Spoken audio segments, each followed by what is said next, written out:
like fine. So yes, I would prefer not to live in America now.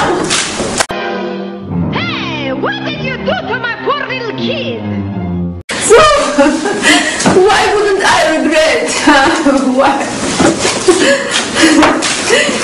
I don't know. I think it is. I'm like sure that my kids were not involved in anything.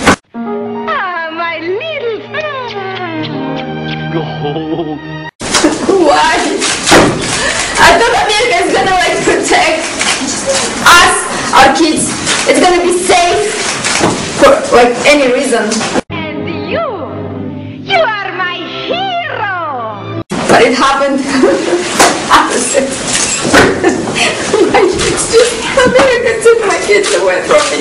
Only America.